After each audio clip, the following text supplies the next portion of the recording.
For the record, the meeting is delayed 5 minutes. We'll get the Zoom meeting up. Yeah, send it to FORELCALL. Hold on, wait, let me do that.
.34, June the 22nd, 2021, Development Review Board. Would someone from staff please like to call the roll? Thank you, Mr. Chair. Warren Scarborough. Ms. Gabriela Morisi. Present. Mr. Brent Hartman. Present. Present. Rebecca Herring, Miss Jamie Bell. Miss Barbara Vandermeer.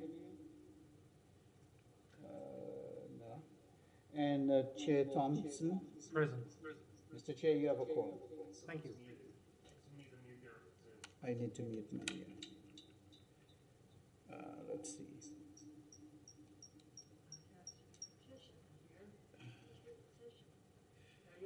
I'm muted.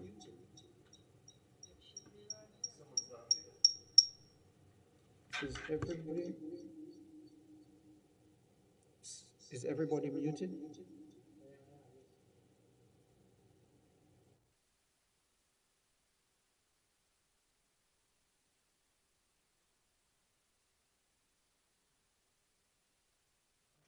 Okay, let's proceed. You need some more time? I can hear me over there. Yeah, okay. Yeah. Maybe Yeah, your there's an echo speakers somewhere. playing back through. It's not a problem yet. Let's just keep on going. All right, the next item is the approval of agenda. Someone like to make a motion? Second? second. All in favor? Aye. The agenda is approved. Approval of the minutes for April 29, 2021. Does anybody have any comments about the minutes from April 29th? Mr. Chair, we do not have the minutes, so we ask that you continue. To the next. All right, in the absence of minutes, we will not approve them. So we'll move on to the next item. Are there any requests to address the board? Mr. Chair, I think we need to take a break to fix this because this is. Okay, we need to take a break to sort out some technical difficulties. Yeah, somebody is either me or somebody is. I'll mute my microphone. There is the microphone.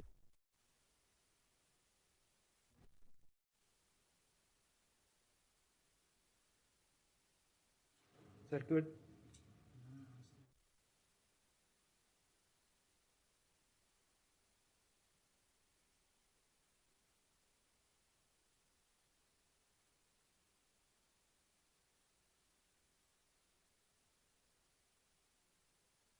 No, 2-minute hold.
System.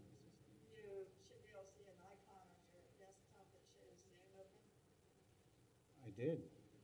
I think your Zoom is already muted, Lauren, just in the bottom right.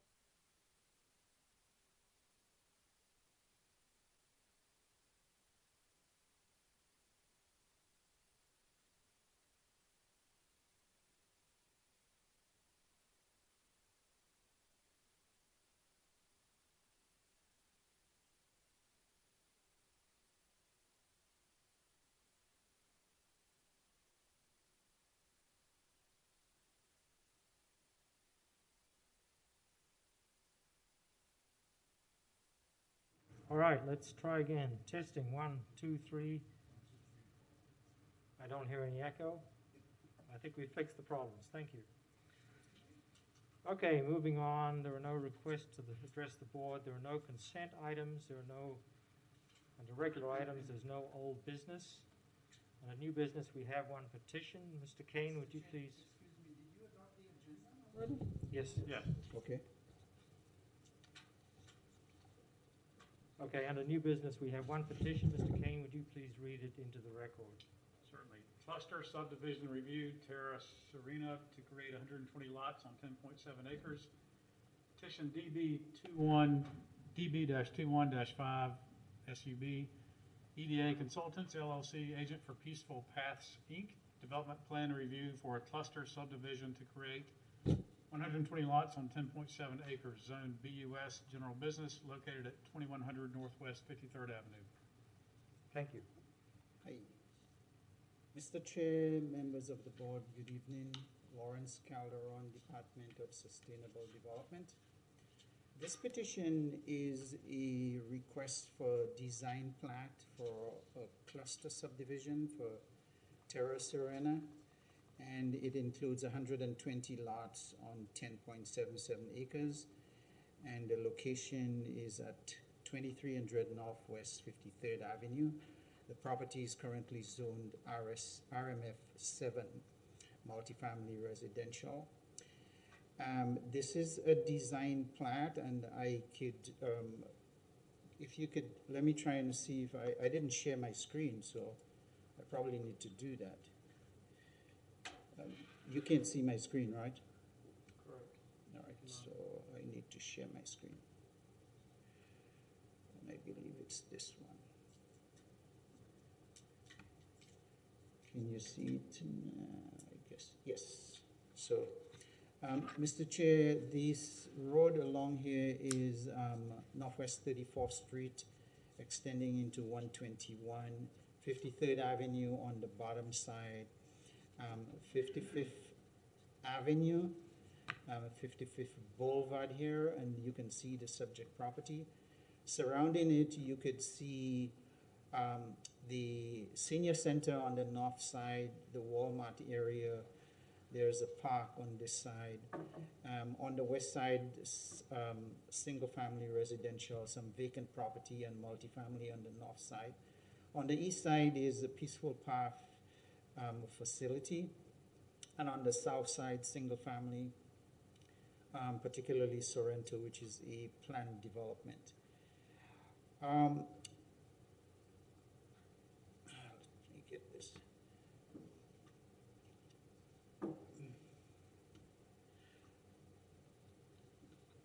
Mr. Chair, I think it would be helpful for me to just describe the subdivision process and where this places it in terms of the whole process.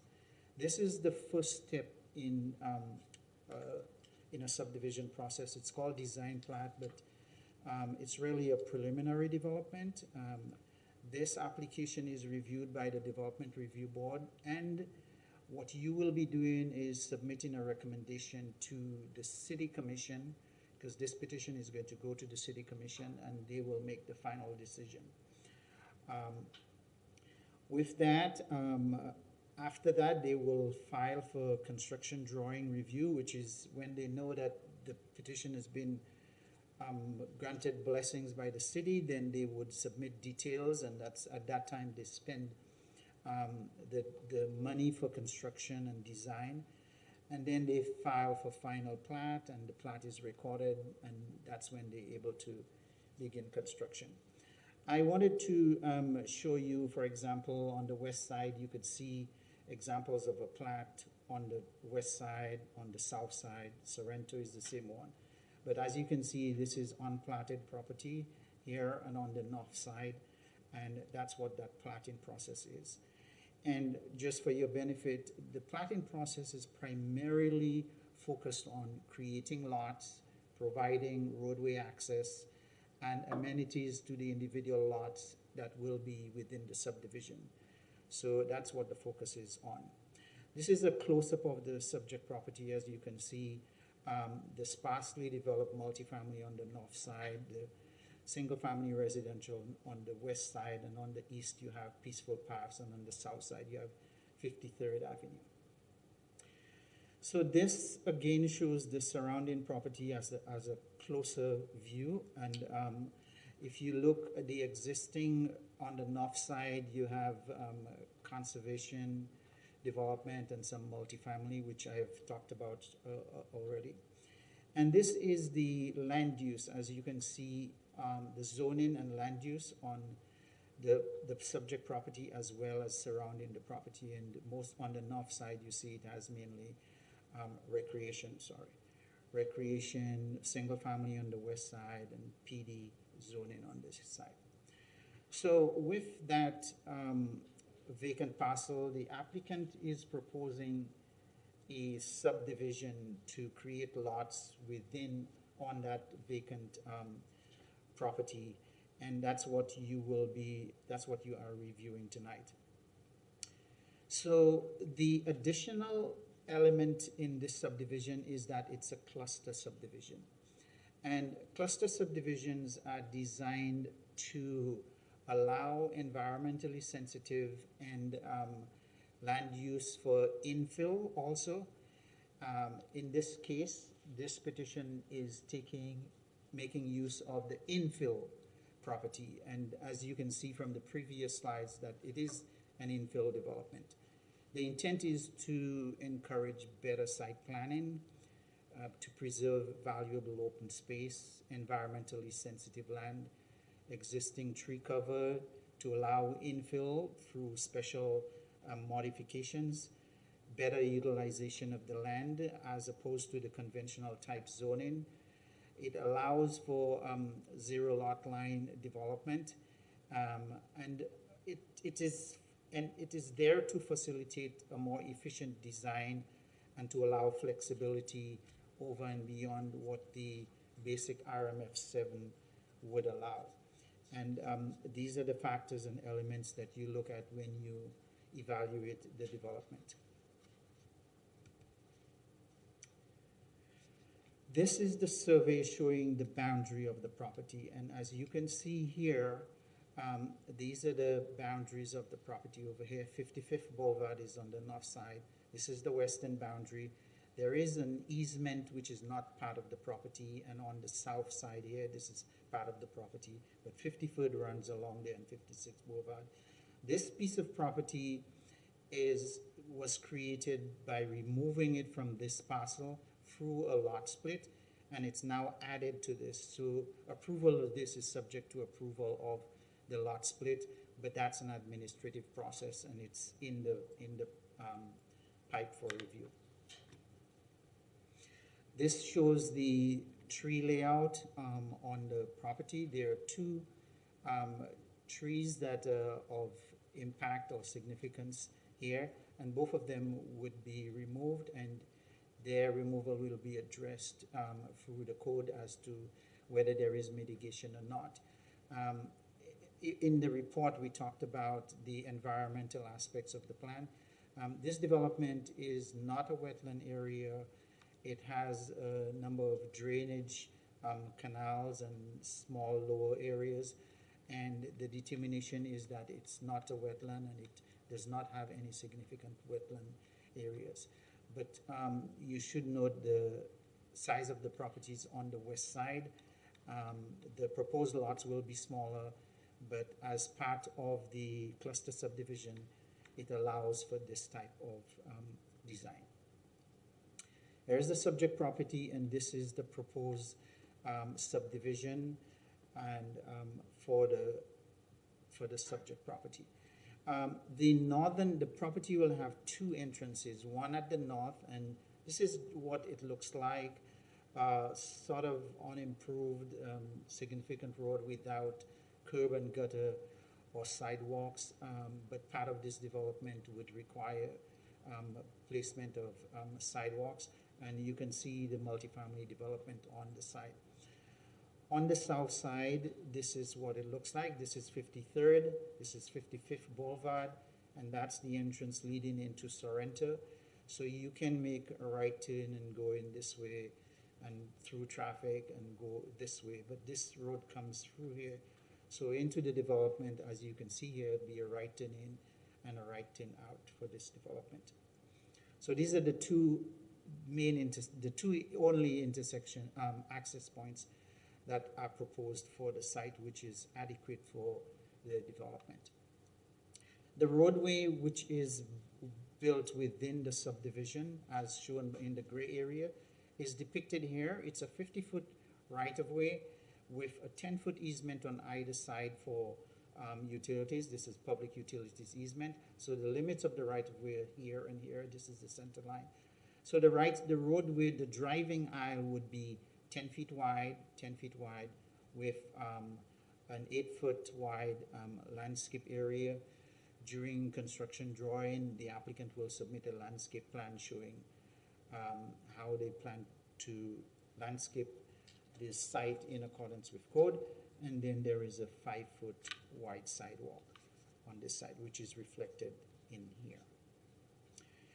And that takes us to the RMF7 standards. So the minimum lot area, there are no minimum lot size in the RMF7, but the minimum lot width, and as you could see here, depth, setback, these are the standards that are required for the RMF7. The applicant, through the cluster subdivision process, is requesting reduction of some of those, and I will go through those. So here you are, this is the required. In the first case, there is no minimum lot size, but the applicant is proposing 2,000 square feet, plus or minus. There are one or two lots that's slightly smaller than that and slightly larger than that. The minimum lot width required is 40. The applicant is requesting 20. So in your approval, these are the things that you would be granting or recommending approval for. 90 feet depth, the applicant is proposing 100 feet. The front setback is 10 and they're proposing 20 feet. And that is partly due to the requirement of the cluster subdivision for front setback. The side setbacks are 10 and 15 for street. The applicant is requesting 0 feet setback to allow attached units within the development. And the rear setback is 10 feet and they are proposing 10 feet. There is one requirement in the cluster subdivision that if you have front-facing garages, then the forward face of the garage has to be 20 feet back from the sidewalk, and that's going to remain as part of the requirement with this subdivision, which is listed below here. So given this subdivision as we've described in the proposal to use the cluster subdivision, the applicant has proposed a full network of sidewalks within the development as well as outside of the development. And you could see along 53rd, there is a sidewalk that runs across here. And along 55th, there's also a sidewalk required in there during construction drawing. Details of those sidewalks would be resolved with Public Works and staff. And the subdivision is divided because it's a cluster of 6. The code requires that you have 6. So there are 6 attached units in blocks. And what the applicant has proposed is separation between those blocks, as you can see here. On the west side, there's a block of 6, there's another block of 6, and there's a corridor passage between them. The only requirement we have, the condition we have for there is that during construction drawing, that the applicant would be required to provide access to maintain this area as well as the stormwater basin, and we would be able to do that during construction drawing review. On the east side, the applicant has proposed in some cases sidewalks. We are requesting that these corridors between the buildings be provided with sidewalks through them, through this area in the 10 feet that's proposed, and also that in that area that it be designed to allow safety and maintenance.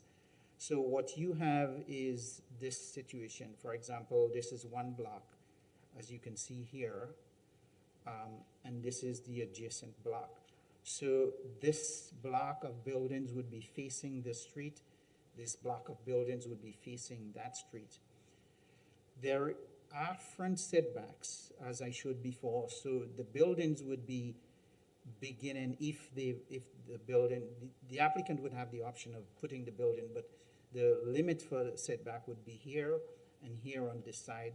And on the rear side, there will be rear setbacks for this unit and this unit, so that effectively the area of development would be within that block face or smaller, or however the applicant designed. But by virtue of the approval for zero setback, you are granting permission to allow zero setbacks on these attached buildings. So these are blocks of buildings, and there is open space between those lots here on the rear side. On the other side, we're looking at the side. These are the front and rear setback. On the side setback, you have a street side setback down here, and you have an interior side setback. This setback is getting reduced from 15 to 0, which is a street side, and these setbacks are getting reduced from 10 feet to 0 feet in here to allow attached units. With that, Mr. Chair, we have a subdivision that we are recommending approval of with a number of conditions.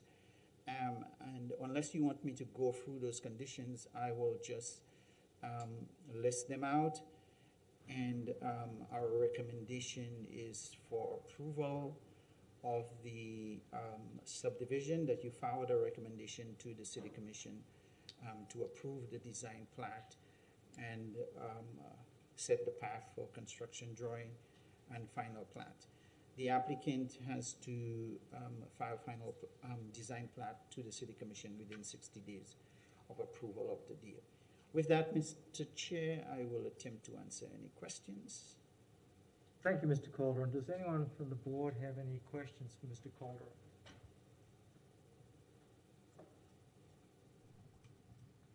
I have one clarification regarding setbacks. You said there's a 20-foot setback. It's also 20 foot from the front garage to the sidewalk. Does that mean that the sidewalk is right up to the property line? Yeah, in this case, I think it is, but I think the applicant would be able to address that closely. If you look at the design, you can see that the sidewalk is right up to the edge of the property line. Okay. Thank you. Another question I have, there is an 8-foot setback for, I guess, a landscape space between the sidewalk and a 2-foot gap to the road. Did I read that correctly? Does that mean that the sidewalk is 10 feet from the curb and gutter? I am not following what you're... I have it over here. Which are you talking? Go back to the slide where you showed the cross section for the road. Oh, that. Okay. Let's see. I think the applicant might be able to address that better than I do, but let me see. The section would be here, I guess. This one? Yeah, that's the one there. Okay, so the right-of-way is 50 feet. That's between here and there. Within the right-of-way, there's the driveway aisle, which would be 10-10. And there's a little valley curb here. And at the back of it, there is 8 feet of area that could be used for roadway landscaping. In some cases, we call it the landscape zone. And then the 5-foot sidewalk. So the property line starts right here, and there is an easement for utilities on this side. Okay, so that 2 foot, is that the width of the curb? This 2 foot here? Yes. I think that's the distance between the edge of pavement and the beginning of the landscape zone, which is 2 feet. Is that going to be concrete or? I would defer to the applicant. on- Okay, on we'll this. ask that question. Yes. Now, another question is that 8-foot landscaping buffer, are there any regulations as to the minimum size required for landscape buffer in this situation like this? No, they only have to put in, for this particular zoning, they have to put in trees. Trees are required. So how much? And, spa- and, how and much space remember, do this trees is need? in the right of way, Okay, right? Yes. in the right of way. How much space do trees require?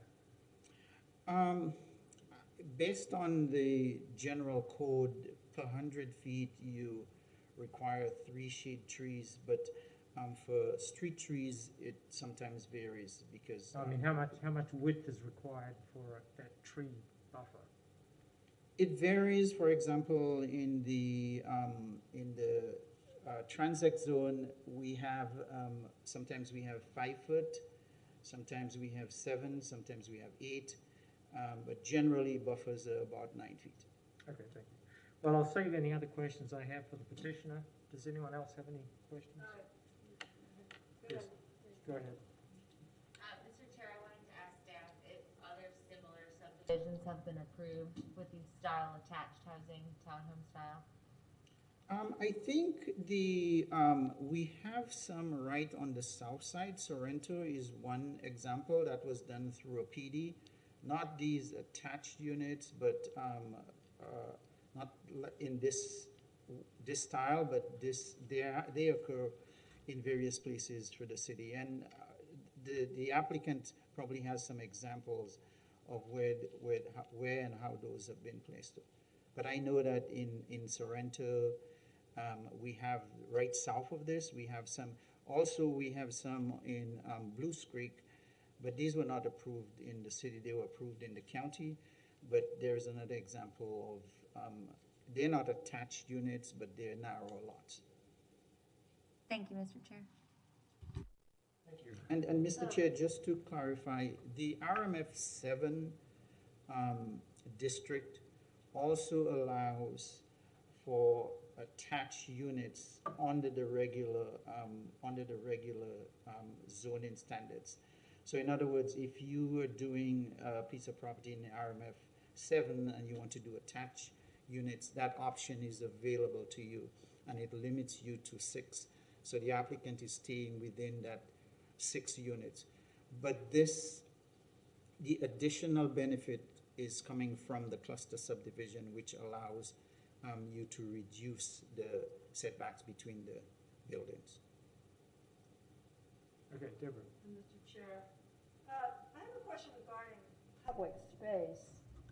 I did see in the proposal that there's a substitution or it's not needed. Can you elaborate on the public space? Because this is just for plat purposes, and yet if we have no idea where it's going, then there's still an amount of ambiguity here. So when you do a cluster subdivision, you have the option of reducing the lot size. Yes.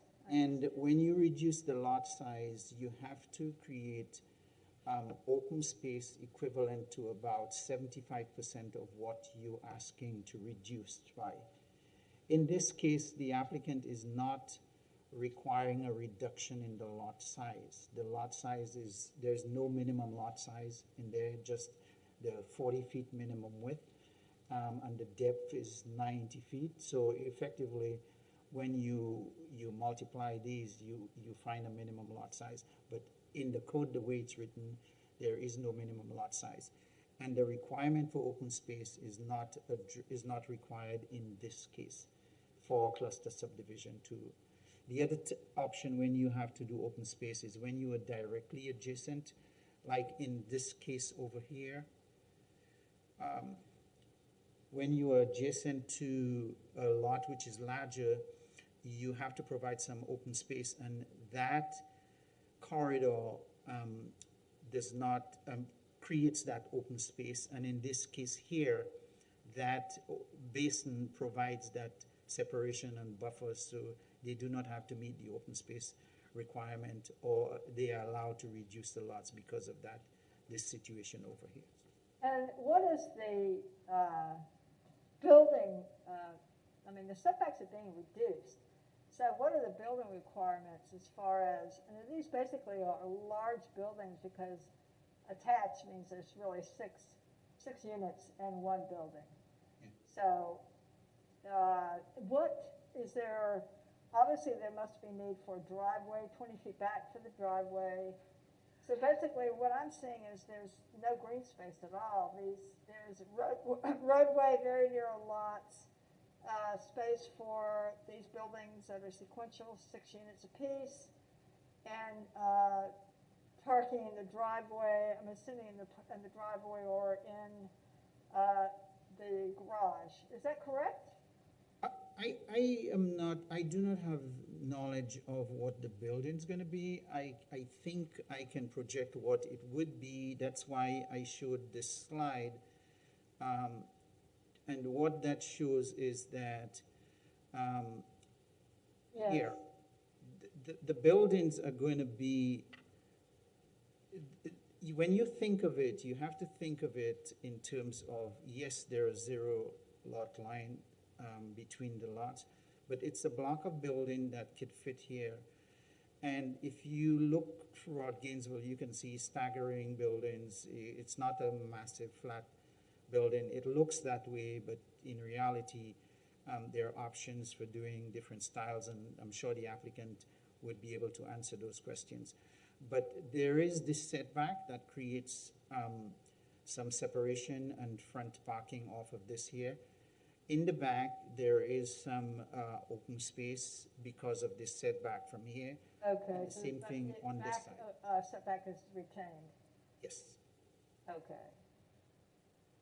And, you know, I know I'm going farther down the road doing 10, but what about the height? Are there restrictions on the height for these buildings? There are height restrictions, but I think they would be meeting those height restrictions during development review. So basically, these are considered single-unit residences that happen to have no setbacks. It's one building with 6 parts. Is that correct? Yes. Thank you.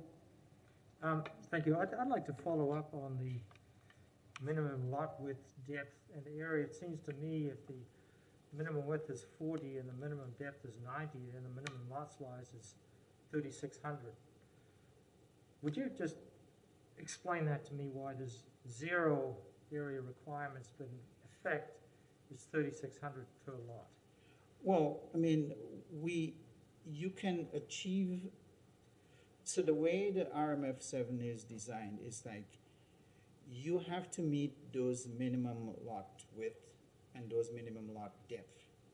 And however you meet those, it will get you to the minimum lot size that would be required. In this case, the code does not specifically list a minimum lot size, it just says none. But by indirectly, the lot width and the lot depth would determine what that minimum size would be. But it's not listed in the code as a requirement, as opposed to some of the others. Yeah, it seems like the code is not clear on this point because, you know, the lot size here is 2,000 square feet. And if the minimum lot size was 3,600, they would have to provide a lot of open space, 75%, Well, to take account of that. but we have to look at this as what the way the code reads. And the way the code reads is that minimum lot size is, let me just, here. The way the code reads, minimum lot size is none. Mm-hmm. The applicant is proposing 2,000. However, the minimum lot size, lot width is 40 and the minimum depth is 90. So according to what you say, 4 nines are 36, which would be 3,600. But that's dealing with the width and the depth, not the lot size. And it's an indirect way of addressing the designs of multifamily. And I think we should accept that as one of the aspects of the way the code addresses these developments. Yeah, I realize it's multifamily, so you could have multiple units on one lot. Is that correct? Say that again? because it's multifamily, could you have multiple units on one lot? No, because you would have to meet the setback requirements for, there are other standards that have to be met in order to have a second unit, like the density, the overall density on the subject property is below what is allowed for that RMF 7 zoning district.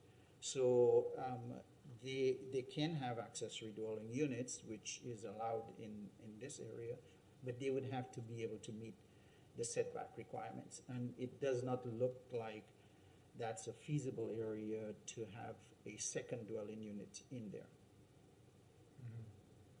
So tonight, we had to approve the reduction of the lot width from 40 feet to 20 feet, given that there is no compensating common area to take up any difference. Like, that's a 50% reduction, basically. Well, the cluster subdivision is intended for you to take these into consideration, but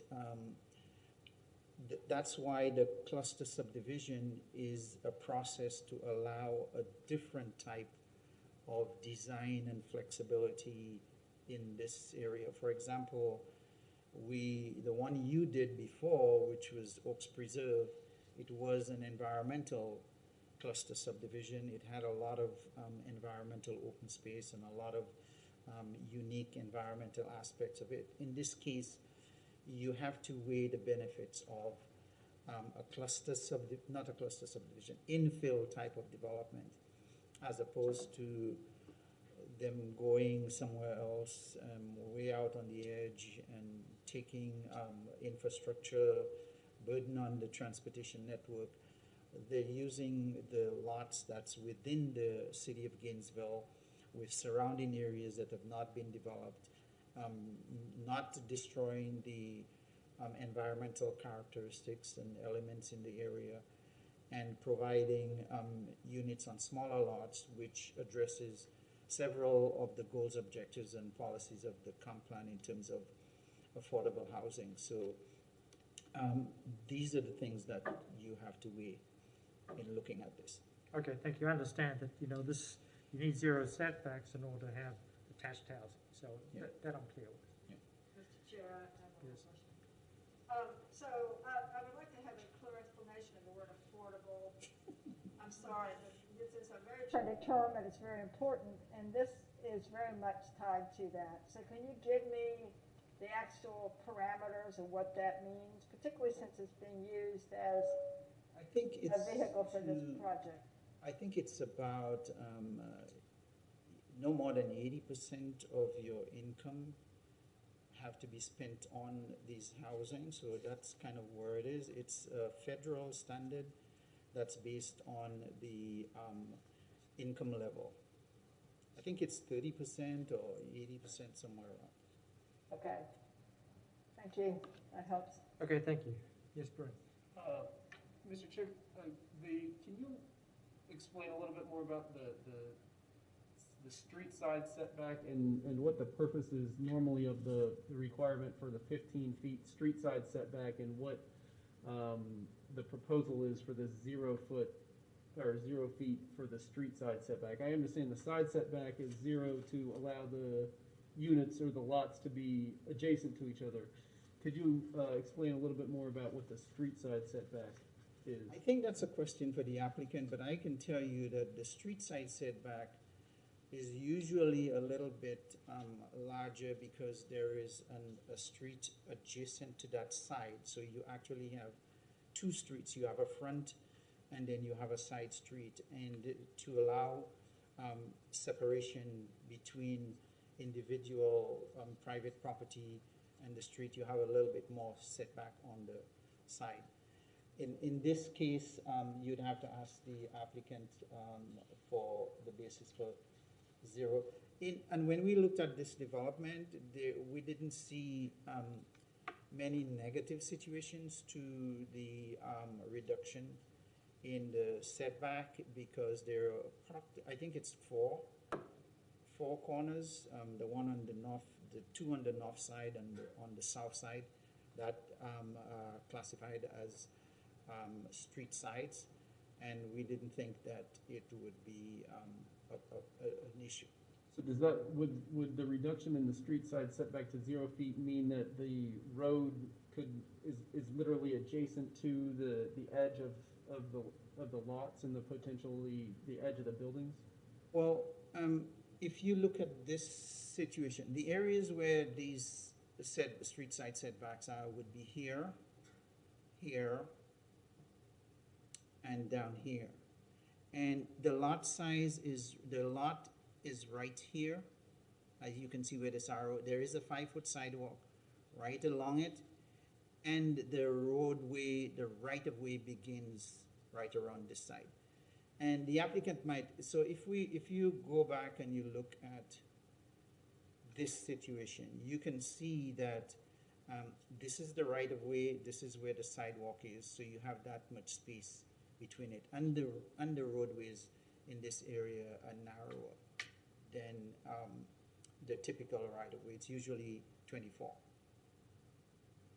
So would there still be that 10-foot public use Easement? gap, even with the reduction in the street side setback to 0? No, that would be a 0 setback up at this point Okay, so here. there The would not be building any- would be, if the building is provided here, it would be up to there near the sidewalk. Okay, so it would just be the edge of the lot, then a sidewalk, and then the road Yes. without the 10-foot public use easement? Well, the public utility easement is on the front here, not on the side. Okay. So none of those would have, yeah. But I think the applicant might be able to provide a little more clarity on this. Thank you. Thank you. Are there any other questions? Yes, David. Mr. Chair, I just wanted to add to what Lauren said, that affordable housing, it's defined as the 30%. So it's affordable to a family if they spend no more than 30% of their income on housing. But that income eligibility has a number of different categories. So it depends on really how it's defined by the developer and who they're targeting to live in that housing. But it's the 30% that you said, 30 versus 80, it's 30% is the limit, according to Florida Housing Coalition. Thank you.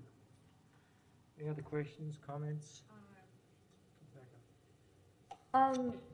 Would there be any downside to, I know that you said it can go up to a cluster of 6. What about reducing the density to, mitigate some of the setback requests? Is that a possibility, or is that is there something detrimental to that? Like instead of 6 in a cluster, you did 4 in a cluster? And repositioning the plats? Well, we don't design the project. We review the project in terms of what is submitted, and we look at the code. Obviously, there might be pros and cons to doing a different combination of buildings, but you should have asked that question to the applicant. Okay, perfect, thanks. Thank you.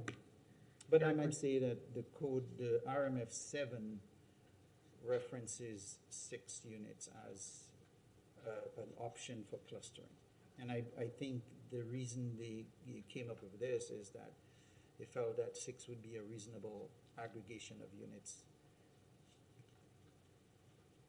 Thank you.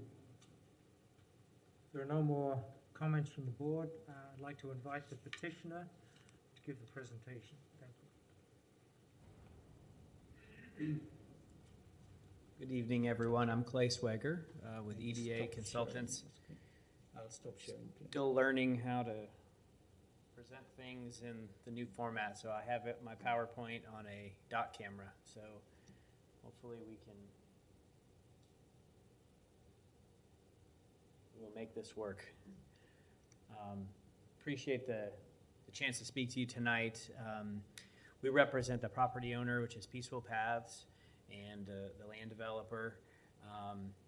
Dr. Teresa Beach, is the Executive Director of Peaceful Paths. She's here tonight, and Sergio Reyes, who's the Engineer of Record with EDA. So if you have any engineering technical questions, he's definitely the person for you.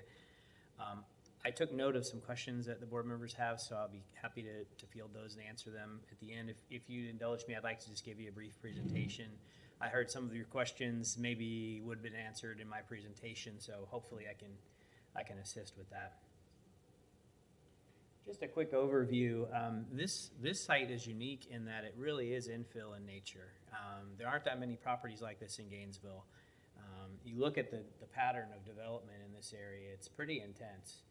A lot of residential development. We're near, within an eighth of a mile, we're within some pretty significant resources here. A beautiful city park that the city's invested in, less than 500 feet away. A senior center in the park as well. The Super Walmart, which has a full grocery and obviously commercial elements and some other commercial items.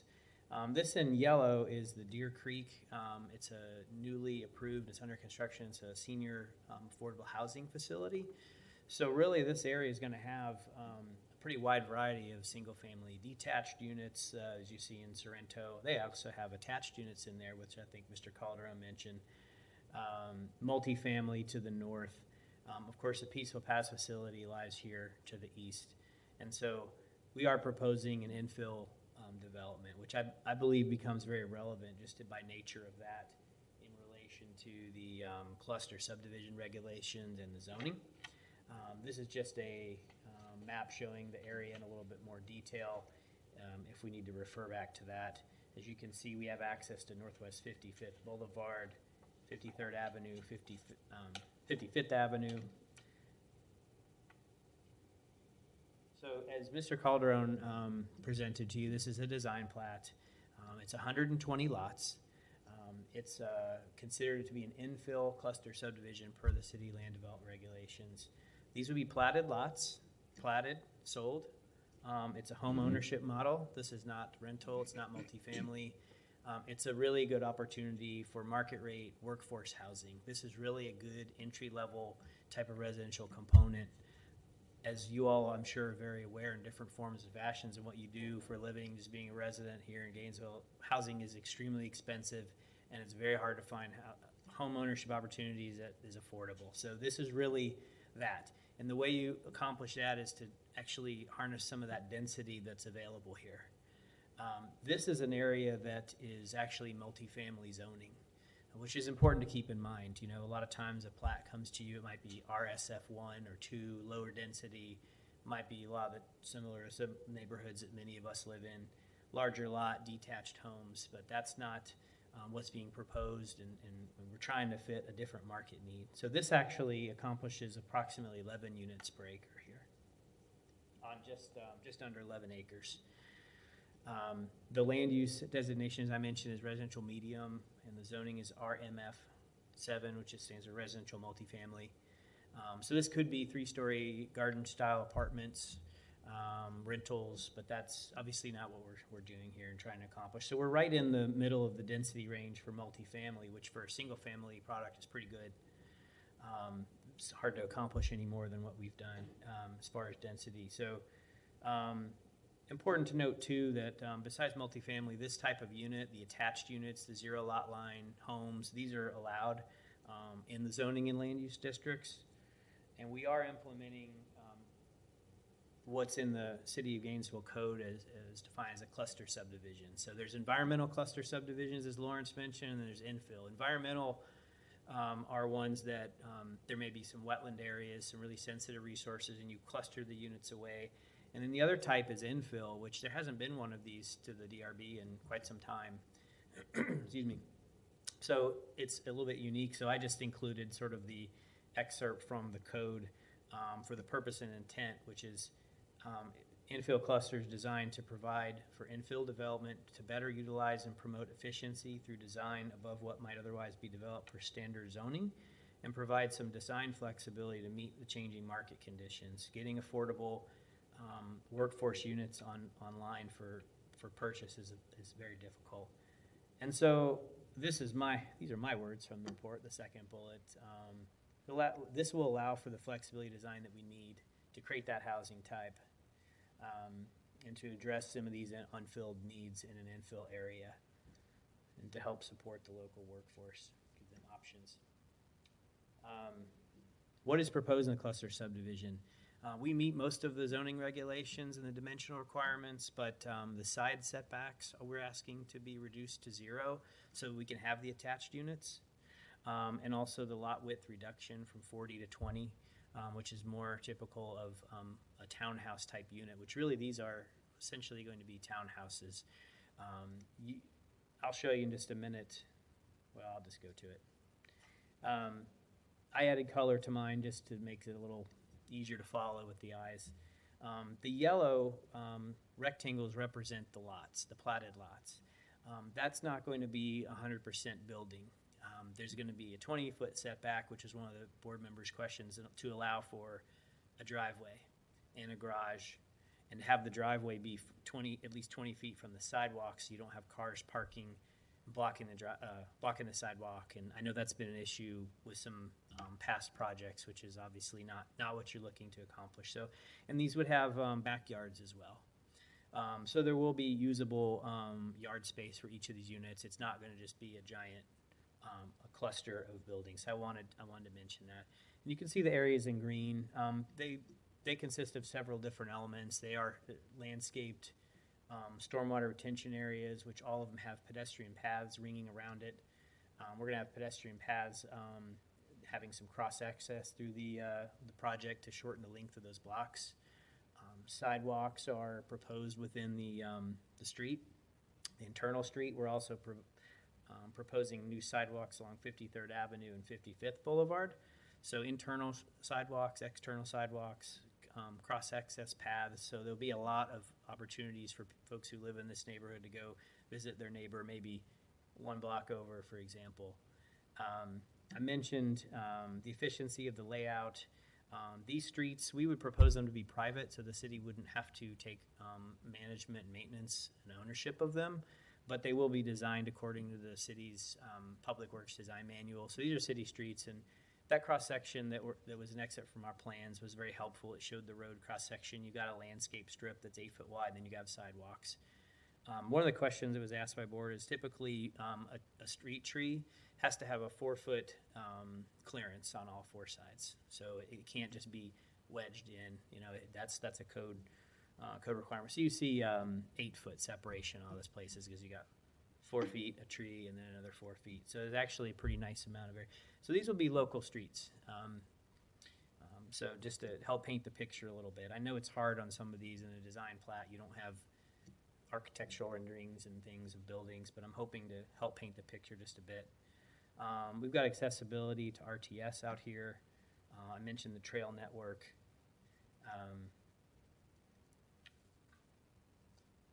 So there are several requirements to comply with in the code for a cluster subdivision.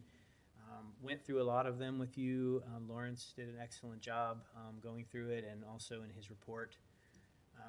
But you know, the key for infill here is to try to promote density and to use the land efficiently. Zero lot line development is encouraged in infill development. That's what we're hoping to utilize here.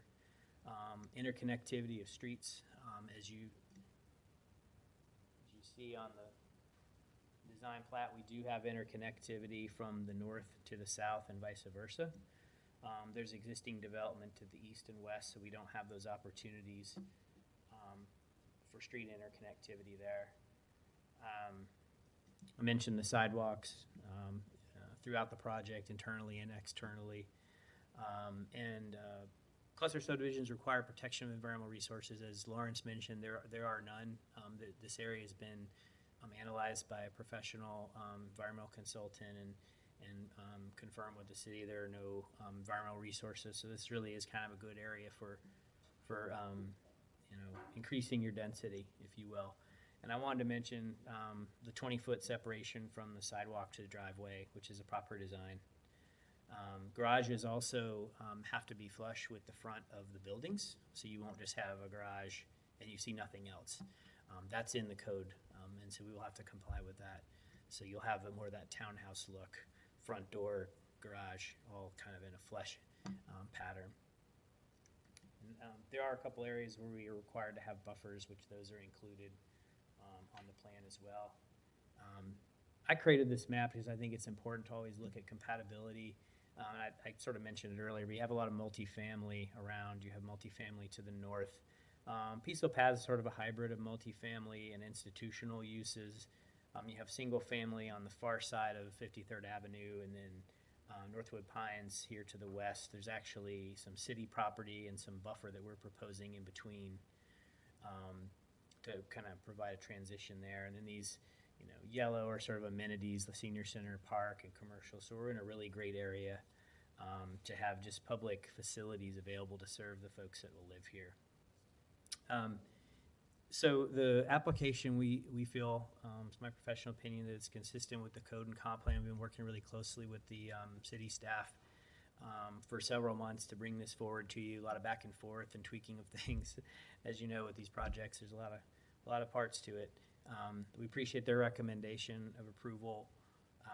We are fine with all of their conditions. I'm sorry about my chicken scratch on there. I wasn't planning on using the dock camera, so I scratched it out. But we would like for you to consider an additional condition that we were thinking about today as we put this together. 120 lots is a relatively large amount of units to take on at one time, and given sort of volatility with housing prices and construction, we would like the opportunity to be able to do 2 phases.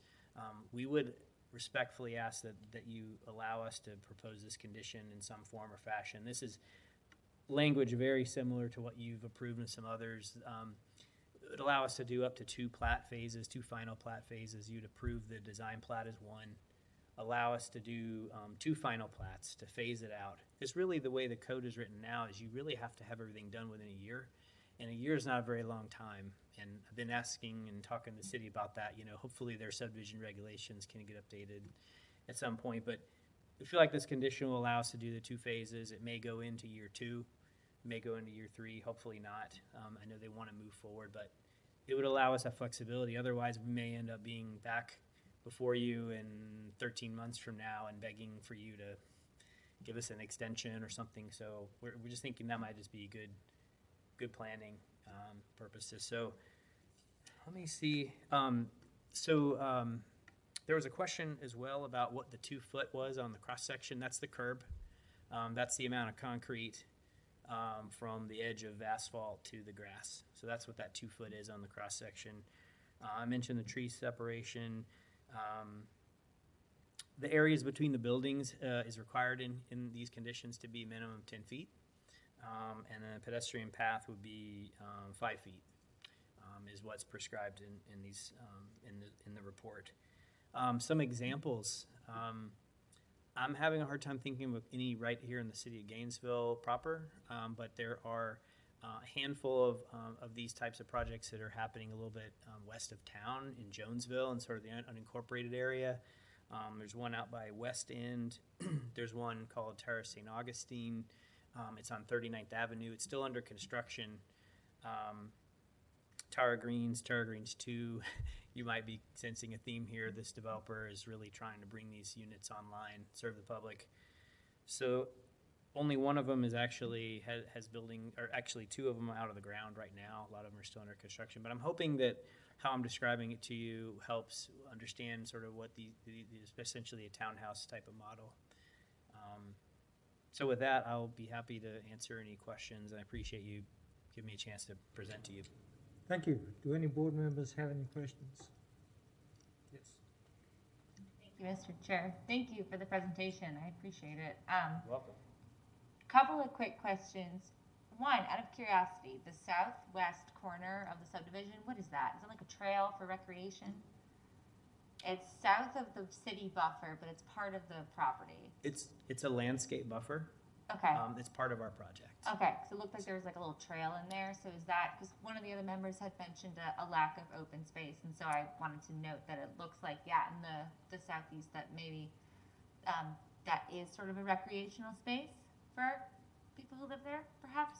Well, it's going to be a dry retention area, Oh, so it will be okay. landscaped to buffer, but it's not. Honestly, this is really probably there's 1, 2, 3, 4 retention areas The other three Okay. have trails ringing them and are tied into the sidewalk network, but this one really is meant to be pretty heavily landscaped and is not. It's so small, it it's looks sort of like a behind those trail, but lots. it's your top of pond, okay. Yeah, and then you have, you have fences for these homes that are back here, so it's sort of a, kind of an area out of sight, and so we. What's the we weren't width of planning to. that, right there? It's 35, It is just over 35. 35 feet. Okay, because that was my question, that one of the notes in the staff report was that, if it's abutting a developed property that is not a cluster subdivision, it had to have a 35-foot buffer, and so I wasn't clear on that, but it looks like we do have that here. Yes. Okay, Not yeah. a coincidence. Good, perfect. So Yeah. that was my main question after reviewing the staff report. But with regard to the extra condition that the applicant asked about, I am in favor of that. As an engineer, I'm also seeing the volatility in the market with all sorts of construction materials, and that plus the volatility in the housing market. I think it's reasonable to give them a little bit of extra time, especially because of the affordable housing aspect of the project. I'm also on the Affordable Housing Advisory Committee, so maybe I'm biased, but I'm in favor of this project as presented. Thank you. Thank you. Mr. Chair. Thank you. Go ahead. There's no connection with the west property, is that correct? To the west of this project? No, these are all platted lots and they're backyards with fences that run So along there. so there is no street access anyway for that west piece? Correct. Okay. The other question I have is, are you fencing the east side? I know that Peaceful Paths wants privacy. So there is an existing fence there. The area for Peaceful Paths is a very secure, confidential area, confidential for their clients. So that's something that we'll be working with Peaceful Paths on, as far as if they want to actually make that fence a little more opaque. Certainly working with them, they are the property owner, and we're working hand in hand. So Yeah, I understand. we're definitely landscaping it, though. Yeah. There'll be requirements there. That's great. Yeah. The other question I have is, if I understand it correctly, the roads are not maintained by the city? So our understanding will be that these will be private So roads. these are- They'll be privately maintained, although designed to public standards. And so you're having an HOA for this property? Yes. So that Correct. does imply that it's townhouses, townhomes, versus condominiums. There are differences between those two. So are they going to have monthly fees? Because generally HOAs have to be self-supported. So I may defer to city staff on this in general, but the code definitely requires an HOA to be formed and to manage and maintain all these common areas. So there will be assessments and fees. Yeah, and I'm associated with just that. curious how that, I know you can't answer it, but I'm putting it out there, how that Right. dovetails with the affordability. Everything. Because there's a bit of a contradiction It's a- there. yeah, I know. Those fees can range all over the map. This is a pretty good sized development with a fairly high traffic within the development due to the density that you're putting in. So, that concerns me a bit, even though it's extremely premature, I realize. I wouldn't say there's been a final determination on whether they'll be public or private, but that's sort of our anticipation, given. Yeah, I I see. understand your point of view. I don't have a problem with the increasing the length. I don't know if that's our decision or the city commission. I suspect it's the city commission that would determine that. I'm sorry, the The question. length of your development, your Oh. phases. Well, you give them the recommendation. Yeah. Got it. Thank you. Thank you. Anyone else from the board? Any questions? I have just one quick question. Clay, the way these are designed, there's a 10-foot rear setback, is that right? On each Correct. lot? Mhm. So there's Minimum. 20 feet between my lot and my structure and your structure. And is there a fence in between to separate the two? We would Yard. anticipate that there would be, the backyards would be fenced. Right. Yeah, and so that's a minimum. These footprints may allow more than 10-foot backyard, but code for our MF7 was 10, and we didn't want to tamper with that. Right. So, yeah.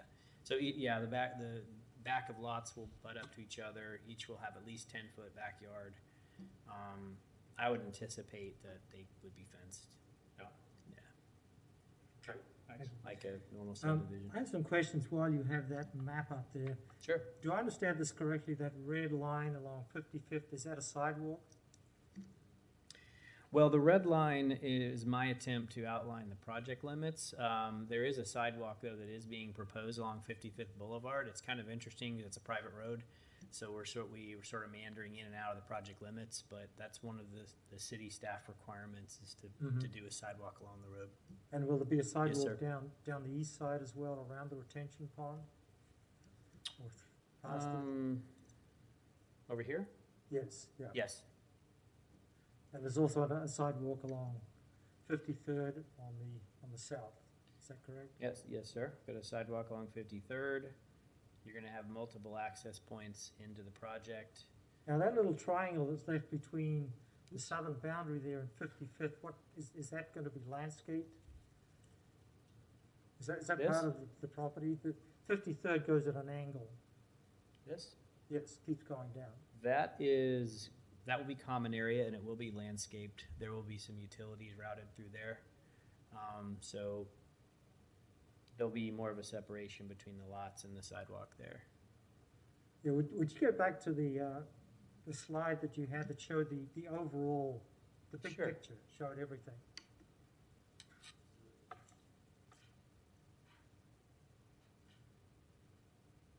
Will this work? Or would you like the one that's a little more? Yeah, no, that's great. Okay. So when I look at that, I see you've got an infill subdivision, high density. It's going to be more people there, and refer back to a comment that staff made that it is acknowledged that the subdivision has taken steps to address connectivity and integration of neighborhoods. However, it appears that the pattern of development on the west side and refusal of the eastern development to allow connection is beyond the control of the applicant. First of all, that sentence, as I understand it, the applicant is the owner of this property. Is that not correct? The land is under contract to a developer who would subdivide the land, so it's currently still owned by Peaceful Paths, and so they're the applicant, technically. Dr. Beachy can speak to you more on that if necessary, but there are some very stringent security, safety, confidentiality issues with the facility, Peaceful Paths north of 55th, and that's a little bit of harsh language in the report to say refusal or rejection, but it's really It was a matter just confusing to see that well, Yeah. this is the owner of the property that owns Peaceful Path. I can appreciate the type of accommodation that Peaceful Path offers. It's a great service that's much needed, and they probably need the privacy. When I looked up this Florida statute, in fact, it did not reference lack of access. It actually just referenced information. So I looked it up to see, well, I can understand why they would not want a path, the public being able to walk through Peaceful Paths. At the moment, there's fences all the way through it. But the statute did not actually deny that, did not support it.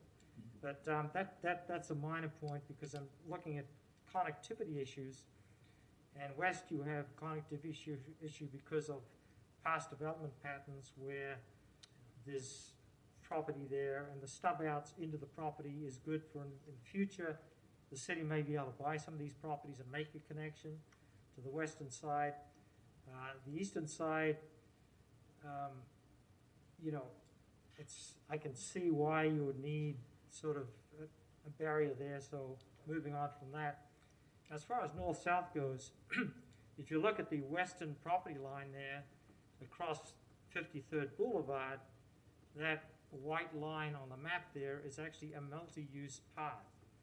And one of the things that is not addressed in this property at all is bicycle connectivity. Pedestrian connectivity seems to be excellent. So on the south, we have a multi-use path. On the north, across 55th, there's the new Deer Creek development, and this came up in front of the board just a short time ago. And Deer Creek agreed to allow public access through Deer Creek into Northside Park. And that's the key point. We've got a park there which presently does not have public access from the south. So through Deer Creek, we will have that access. So from this property, it would be possible to walk from a sidewalk across the road through Deer Creek to Northside Park. That's good. However, we still have the problem of it not satisfying the comprehensive plan requirement for bicycle connectivity. So what I'm thinking is whether it would be possible to, on the western side of the property, to change one of these sidewalks into a multi-use path, and then work with the Department of Mobility to put some sort of a pedestrian crossing across 53rd Boulevard with a refuge in the middle. It may have to be signalized, but one thing that this city has to do is slow down traffic and make the city more accessible to more vulnerable modes of transportation, being pedestrians and bicycles. So that's one thing going on. I'd just like to make that comment, if you could work with staff, specifically the Department of Mobility, to see what would be required, or because it's just an obvious thing to do. We have a multi-use path that goes all the way down to 45th Avenue. And that's just recently been extended from 45th Avenue down to 39th past Norton School. So we have and that also ties into a 45th Avenue multi-use path, and so there's a beginning of a network there. And when we're increasing density in parts that are presently there's low density, but once you get a lot of people there, there'll be more pedestrians, be more bicyclists, there'll be more e-scooters. You know, I wouldn't be surprised to see an e-scooter riding into Northside Park from the University of Florida.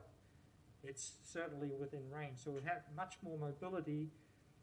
If you have for example, the senior center there, you might expect some people to have mobility scooters, electric-powered mobility scooters. Now these are not very good on sidewalks. Sidewalks are very bumpy, they're narrow, and so if we could, the city is attempting to do this, and when there's new developments like this come up, it's an opportunity for everybody to get together and improve I call it bike connectivity, but it's really bike, e-scooter, mobile scooters, wheelchairs. Everybody benefits from multi-use paths. So that's just one comment I'd like to make for the record, that when you're going on with this, if you could take that into consideration. I realize there's still several meetings to go, and next time when it comes up, if you say this is where the multi-use path is, I'd say that's great. For the moment, I would support this design plat as it stands, with the understanding that I expect to see improvements in the future for bicycle connectivity. Okay, well, that sounds like something we definitely can work with mobility on as we move forward. Oh, I did want to mention too, I know that I think you've satisfied the issue in your mind, but the connection to the east. There's always, as a planner, you always think, okay, the Peaceful Paths facility is there now, it'll probably be there in 10 years, 20 years, but maybe 30 years. So there will be an ingress-egress easement along this street that does abut the Peaceful Paths property. So if for some reason that facility were ever redeveloped into something different, then there would be a legal opportunity for connection there. So the door is not closed for the foreseeable, for the long term. Okay, thank you. Thank you. Any other comments from the board? So for the phasing, what are you thinking would be like your distinction in phasing? Would it be like different plot sizes, or like the first half? Like which half would you phase? I don't know what exactly the phase line would be, but I know Okay. the idea is that they would essentially construct a lot of the key infrastructure in phase one and around half of the units. Start that up front, and then be able to come back in the next construction cycle, so to speak, for the second phase. So we'll have to get into the details with the city about those key, you can't just build a few lots and not have the associated stormwater or the connection of components, so but we really are intending not to have any more than 2 phases. Mm-hmm. Yeah. Okay. And I've seen some ideas where essentially was about half the lots were in a plat 1, and then the second would be plat 2. And We may be able to do it all in one, but if we don't well, yeah, give some 100 flexibility. 120 plots is like a lot, so It I does. was thinking phasing would be more appropriate, but in the case that, let's say, you did get phasing, but you would still be going forward with these plots, not, let's say, phase 1 would be different setbacks and different requirements than phase 2. It would be 100% compliant with everything you're approving, as far as setbacks, lot sizes, et cetera. It would just allow us to bring, as Lawrence mentioned, we've got to do construction plans and then a final plat. So it would just allow those to do them in 2 different phases, but everything would be the same. It wouldn't be like we would come back for phase 2 and change all, like increased density Right. or lessen density. Okay. What you would approve is what we would comply with completely. Okay. And then I had kind of directed this question to staff, but I guess you're more appropriate to answer it. Is there a reason why you went with this specific density in the clusters of 6 rather than maybe lower density and, I don't know, a requirement that you wouldn't have to do the 40 to 20 setback? A few reasons, I think. Probably first and foremost is that in our initial discussion with city staff, there's a maximum amount of attached units you can have, and it's 6. And so we started putting the puzzle pieces together with 6. Also, I don't think that typically these types of units, you go more than 6 or 8. You don't usually see 14 of them in a row. Right. It's better to have them separated. There's some Florida building code elements too, separation of buildings, number of units. So really, it was just kind of put, the puzzle pieces. Density is really important though on this project to make the project viable from a financial standpoint and have some affordability. If we lost 20 units, the prices would be too high, and so a lot of pieces that came into the equation. Okay. I hope that helps. No, that helps a lot. Thank you. Thank you. Thank you. Any other comments from the board or questions? All right, does anyone from the public like to address the board? Sir, we do have someone on the line if you'd like to take that caller now. Yes, let's take the caller online, and then you're up next. All right, we have Mr. Khalid Blount on the phone. Mr. Blount, you may go ahead and start your comments.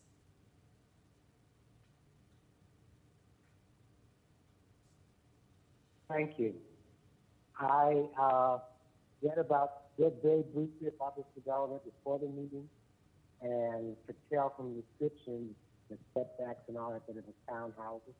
And I was going to call in to ask my usual question at these meetings and plan boards: where's the affordable housing?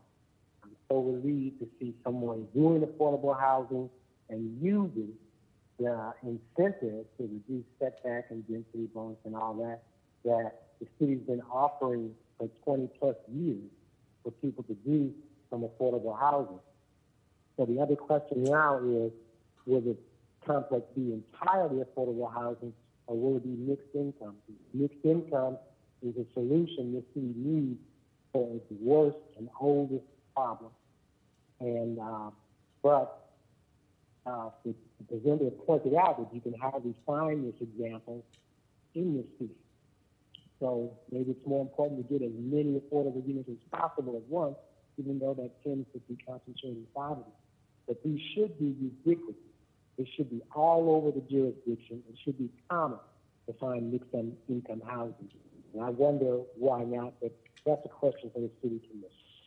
So I want to ask the developer if they're going to be doing more units, if they are considering mixed income as these become more widespread. Thank Thank you. Would the petitioner like to address that question? So I appreciate that question. It's not the first time I've heard that from Mr. Bond. I'm glad he's asking the question. For this particular project, it will be market rate. It's not and part of any affordable housing component that may be defined in certain ways. But we really do feel very strongly that this is the best type of housing to plat and sell for home ownership at the most affordable rate. And we've done everything we could to get to the affordable price point. I will say, just an editorial comment, there are planned development zonings that are proceeding, bubbling up to the surface, some that are already in the process, that those don't come to this board. It usually is the plan board, city commission, but developers are starting to propose affordable housing components based on certain criteria. And so I think you're going to see some really positive movements in that direction. I have a question. Yes, go ahead. I know you can't answer this, but this probably should go to the city. Are they limited by income? Can you have students come in and buy these housing? I mean, part of the problem with Gainesville is you don't have a way to target a very badly needed audience because there's such a huge number of students who are in an entirely different, situation. So it's a curiosity question. I'm not sure if it should go to you or Mr. Calderon, but when you target a development specifically for this purpose and you're working so hard, is there a way to have criteria for who is able to come in and buy these homes versus people that come in and are buying them as an investment to rent at a higher rate? I don't know of legal ways to do that. I'm hoping that just by nature of the proximity or lack thereof to university, that this would be lent much more to families and not so much the college rental type of market. But I guess I wouldn't have anything else to say to that. Maybe I understand. staff has. It's just a concern. Understood. Mid-level housing all over Gainesville, not even students, is extremely difficult to find. Yes. So that's part of the dilemma when you don't have enough. The demand is so high, so that et cetera, all this. So yeah, thank you. Yes, ma'am. Thank you. Any other questions from the board? I have one more question, if you wouldn't mind, following up on Mr. Blount's comments.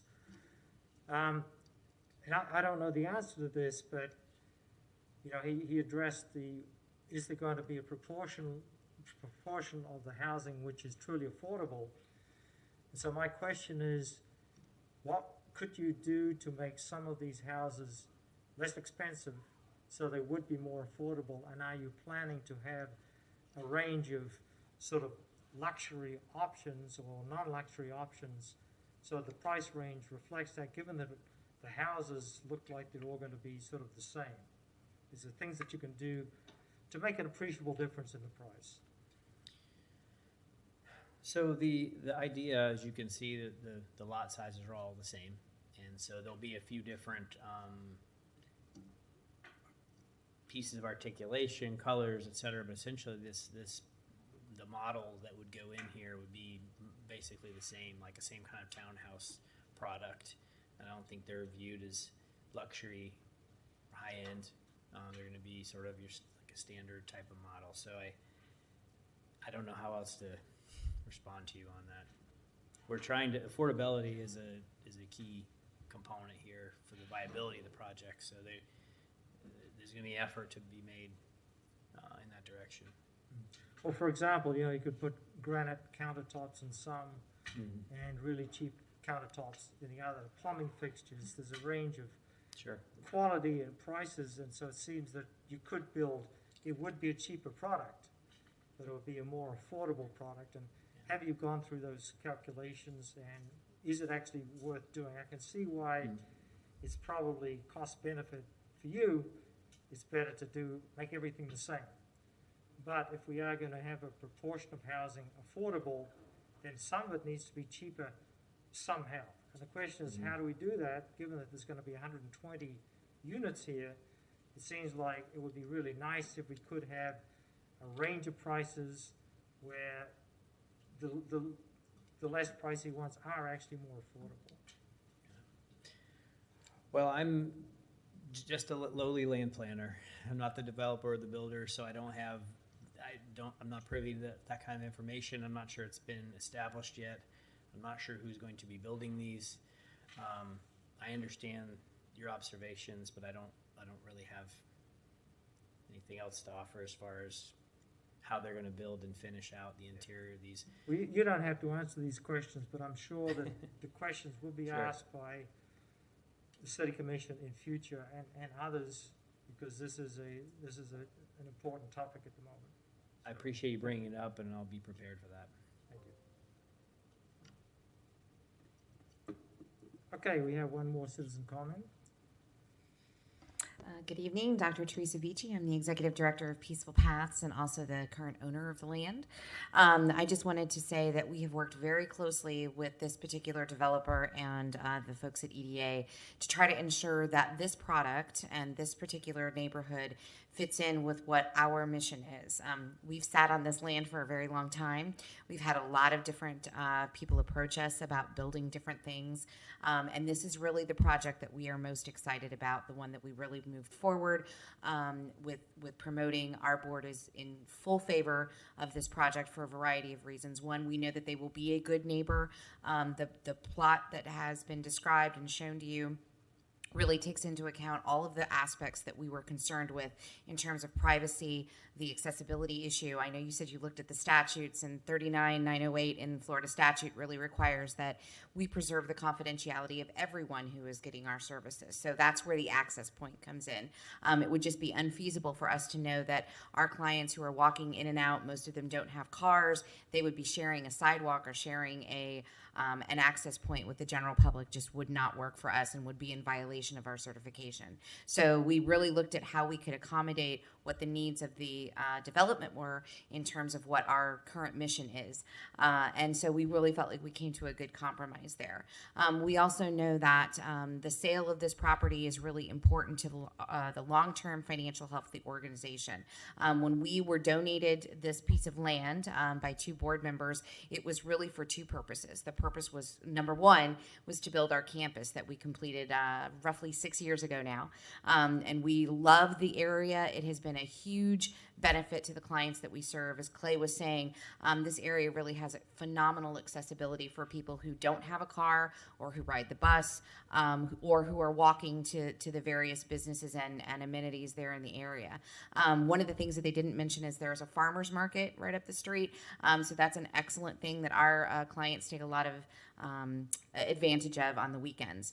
And so we know that it's a good area, and that was one of the main purposes of the donation. The second purpose was to reserve the additional land that could be sold and then add to our long-term reserve. So this project will fulfill that second purpose, and we're just in total agreement with what the developer has in terms of vision, and know that we currently have 6 units of duplex housing plus the 45-bed emergency shelter.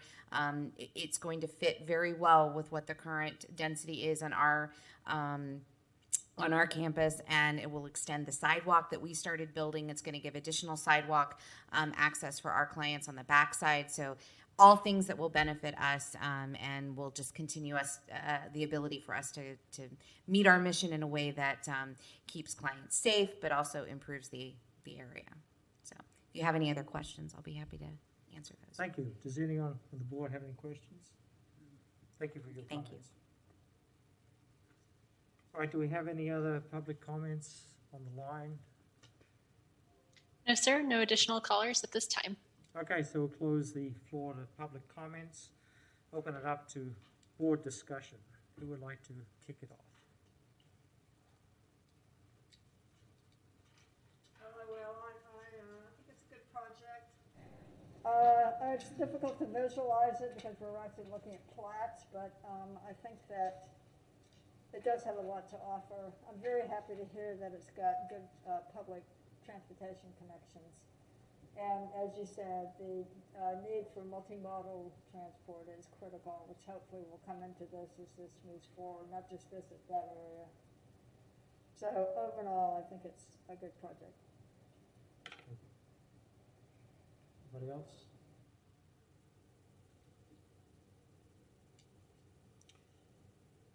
Miss- I'd like to make a motion that we approve staff's recommendation Mr. as presented. Mr. Chair, before you, could you ask the applicant to put the last condition so we can officially have it submitted and look at it, so we would be able Oh, to. yes, could you put up the staff conditions on the overhead so Yeah, that we the can. applicant's just- proposed condition? Yes. The conditions the staff made for approval. I think, Mr. Chair, Yes. I think that since the applicant wishes to have a comment about phasing, that should also be added to the conditions for the timing that they need for this project. Okay, should we second the motion? I think we have to second the motion and then we can discuss modifications. I think I might need to modify the motion then, that we approve the staff's recommendation along with the requested additional condition from the applicant. That's correct. For phasing. Okay, Yeah, as presented on the screen right now. as presented on the screen. So the motion is to approve the petition with all staff conditions and the additional condition that's submitted by the petitioner. Do we have a second for that motion? I'll second it. Wait, could you submit this to us as part of the official record? Could you submit this to us as part of the, yeah, Do I need to bring it up to you? yeah, just give it to me. Do you need to read it anymore, or? No, If I hand it no, to I you, think he did okay with it, so I just need to, okay, thank Including you. your phrases.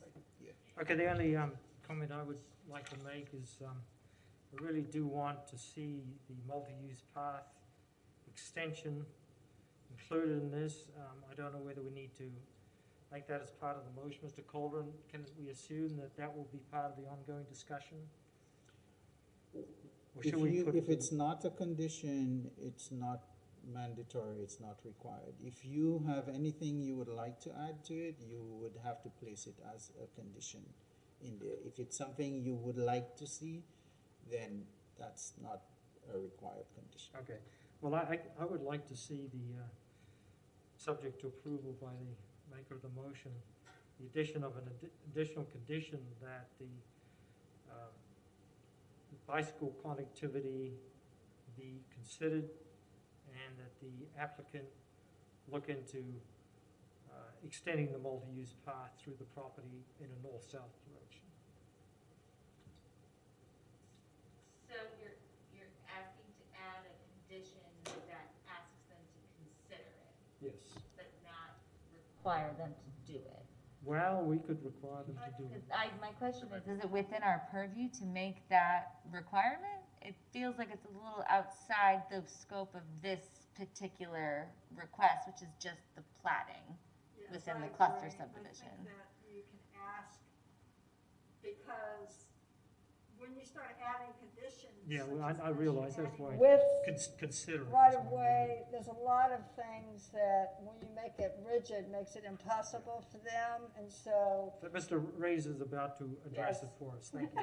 Mr. Chair, Sergio Reyes from the applicant. There are a couple of things that you guys have to consider about the 50 feet boulevard is a private road. We mentioned many times that private road, so we cannot go into improvements in private roads, okay?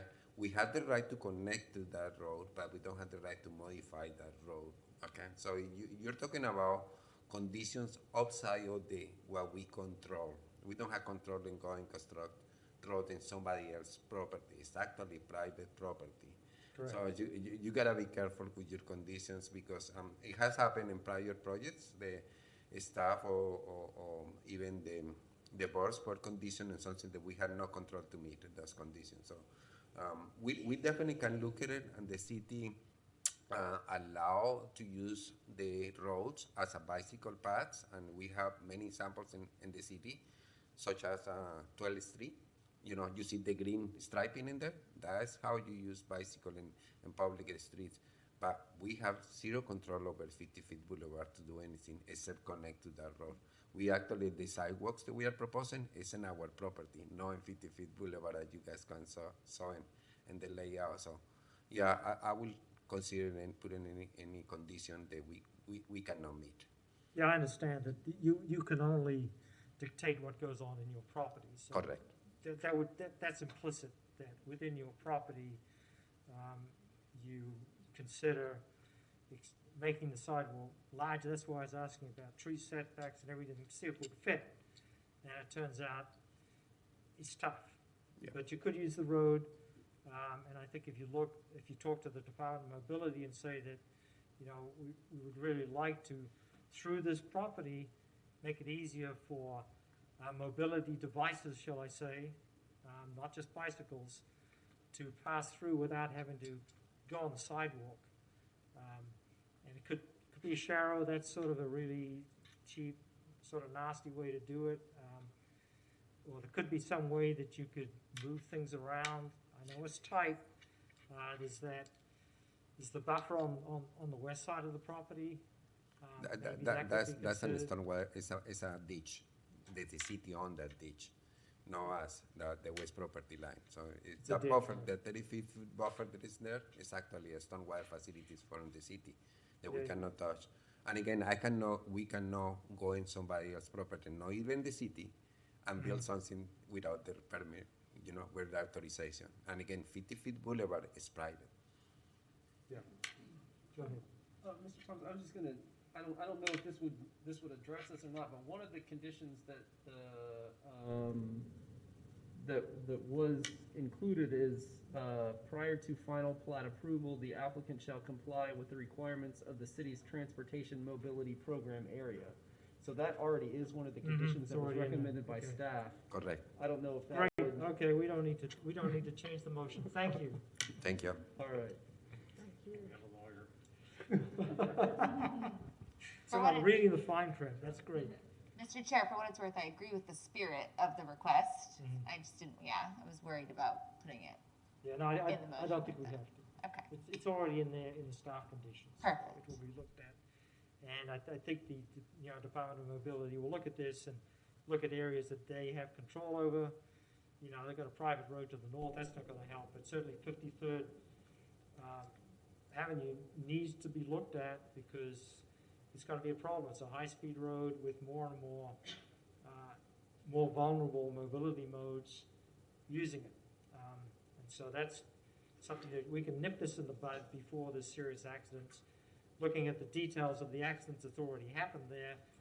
And I've had experience of crossing that road on a bicycle and almost got run over by a right-turning car. It's a very difficult road to cross. There's also a gap on the sidewalk when you go further east, which of course the applicant has no control over. But I think if the city looks at this whole area with the viewpoint to making it more bike path mobility friendly, then everyone will benefit. So thank you. I said my piece. Are we ready to vote? All right, all those in favor? Aye. Aye. All those against? Unanimous? 6-0 or 7-0, depending on whether you can vote yet. Does make it. I'm not sure if I'm allowed to vote yet, but. Is there probation up? Is it 7-0 or 6-0? Yeah, it's fine. Unanimous. Mr. Chair, It doesn't matter. who seconded the motion? I did. Okay. Thank you. Well, that brings that item to conclusion. Thank you very much for your time, and we look forward to seeing what develops. Okay, under discussion items, there are none. I actually have a comment. Well, wait a minute. Under board member comments, we have a comment from Deborah, who now has the floor. Thank you. Yes, I wanted to find out, my first comments are directed at city, Mr. Calderon, asking for bookmarks in a 446-page document, which should be nice. Since I didn't bring my own machine where I put my own bookmarks in, it would be a great help. It's wonderful that it's clear that all the departments have done a beautiful job of going through all the details. But for our purposes, it would be nice if we could go specifically to the areas that we need and have those highlighted. Okay, it's fine. The other thing is, And I guess I should just put it on my calendar, some notification when it's posted, for when the documents are posted. They have varied so much over the last few years. I don't know if there's a timeline that's institutionalized, but it would be helpful if we knew when to go look for them and when to expect them.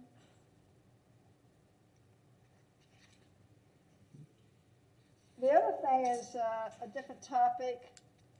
So I went to the Zoom meeting on a development that's happening on Fifth Avenue, which is generally called the Seminary Lane. And I don't want to discuss that topic, but I do want to discuss the process of how the development review happens. So about 2 or 3 years ago, this board used to see almost every large development coming into the city, and there was an opportunity for conversations, part of the task for what this board does, to be able to look at these in relation to the community, the impact, the mobility, and since it's been narrowed down now to needing a special permit or a variance, we don't see a vast majority, and it's not like I'm asking for more work for the board, but I do feel that we lost something in that change. I feel that we lost the citizens' input, which is part of the reason we're here,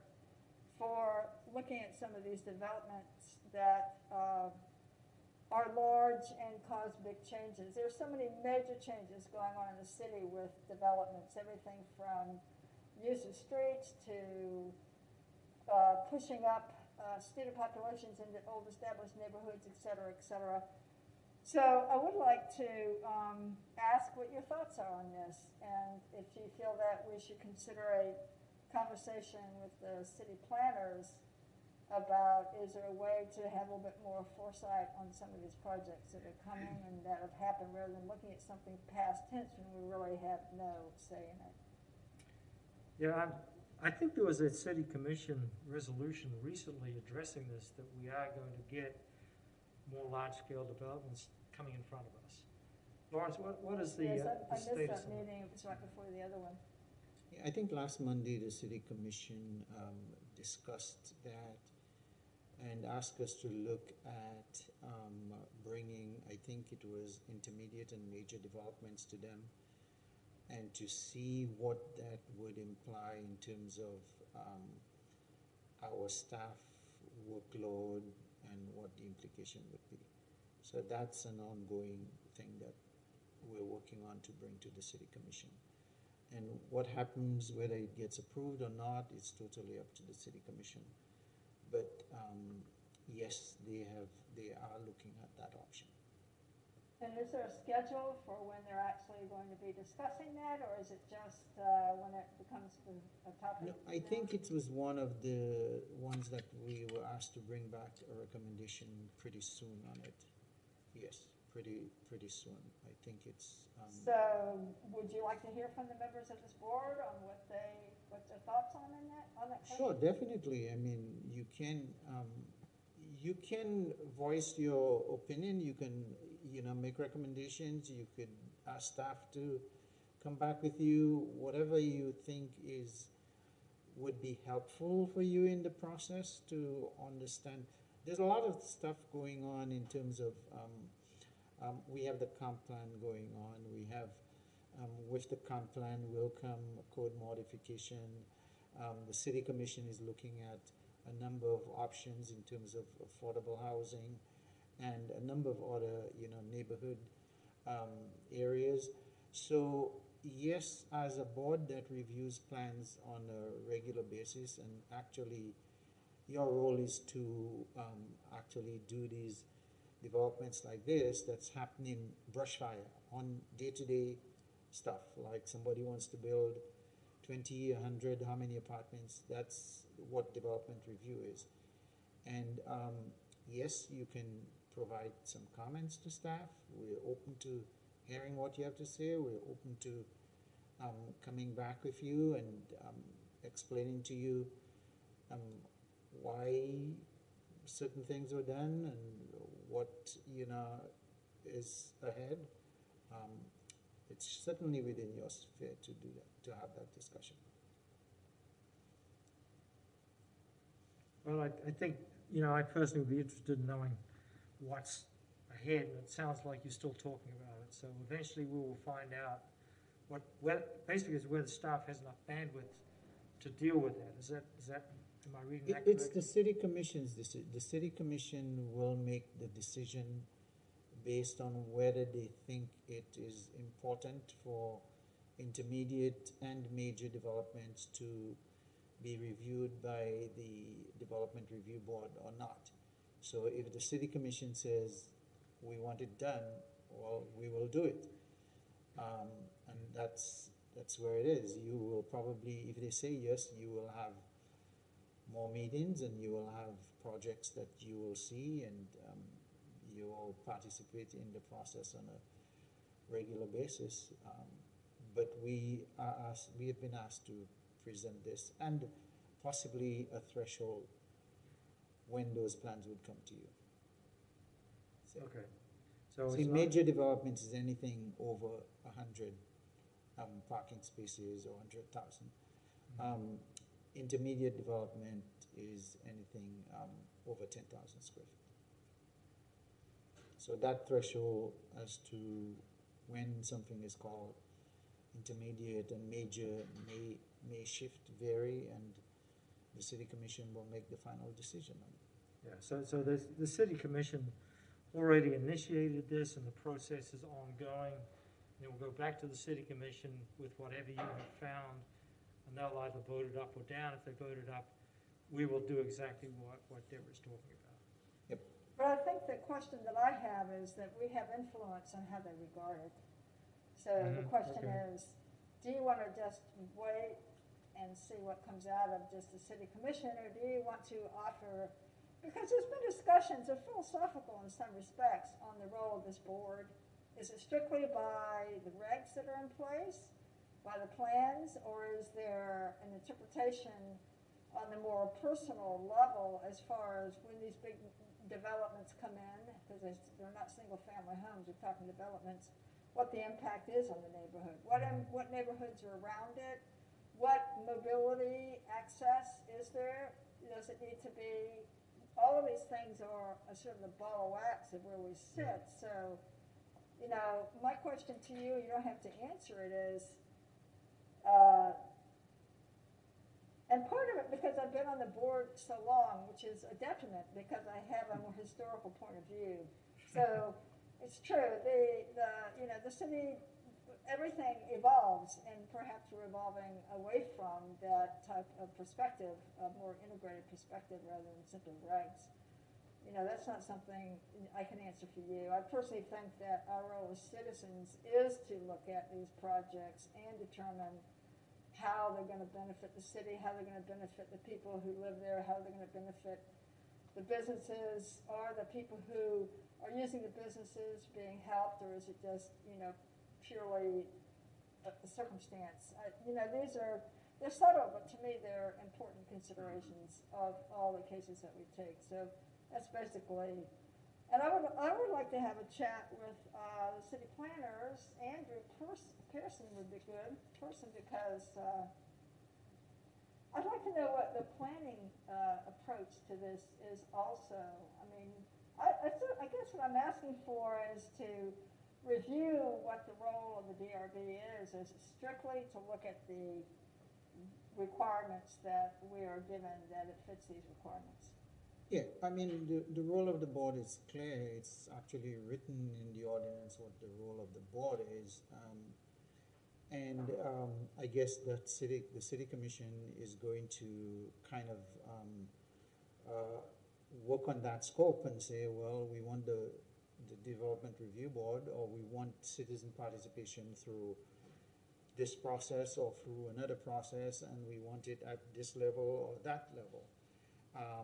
For you as a board, when you review plans or you take a look at it, do you feel like you're contributing anything to the process, or you representing the public, or you feel like you just rubber stamping stuff? That's kind of what you need to look at the role. I could send you the copy of the role of the Development Review Board as per the code. And, you know, you see where you fit in there. Those meetings that the commission is having, they are public meetings, and I send you guys a note, say, well, this is going on, you can take a look, and I'll continue to do that. But you've been, I mean, I know 3 board members have been on the board for a while, and you know what you've done in the past, you know how it shapes out. You go out and look at development and see if it makes a difference or not. The thing we do not want to do is to just create a process where the plan goes to the board for no reason. You need to look at that and see if that's the case. But if you based on your experience, you feel or you make a determination that there is a meaningful contribution as a representative of the overall community or neighborhoods, then yes, because I think that's what the board is to have public participation, and that's what the plan board and the development review board, the historic preservation board, tree advisory board, city beautification board, that's what their role is. So there's a lot. Particularly, I think you should really keep up with the comp plan development, because that is an important process. It's our anticipation is that the comp plan would be a more forceful document. It would be more vision oriented. It would take on a role of, you know, representing what communities want and how they move forward. So there is every reason for you to be a part of that. And as a board that reviews developments like this, I mean, you recommended approval, but you could have recommended the other way, and that would impact this development. Of course, it's a recommendation, and the city commission takes the recommendation that you send seriously. I mean, if the board sends a recommendation of, you know, unanimous, they're saying, oh, well, the DRB is okay with that.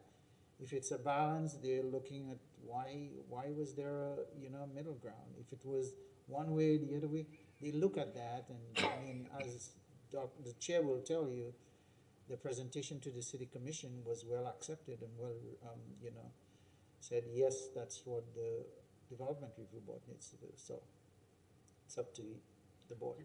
I will tell you that, yeah, there was some good questions from the city commission. They were very interested in what we do, and I think personally, there's, you know, amongst us, we do give inputs that might not be there otherwise, and with the comprehensive, and frequently the inputs we give are based on a comprehensive plan, not a literal interpretation of the land development regulations, which is one of our functions. And I think I gather that what the city commission wants is for us to do more of that by being a forum for the public to make their own comments, and the comments that they make will be coming from a different point of view from where we're sitting.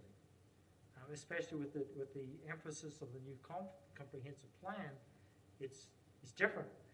It's changing, and I don't think we, as a board, can represent all of the viewpoints that will, you know, be consistent with that. Whereas somebody who is living somewhere that sees the problem and say, well, you know, the new comp plan is big on equity, and so that's a big gray area. So I think it's very important it seems like the city commission wants this forum for the public to speak about projects that change the way of life of neighborhoods.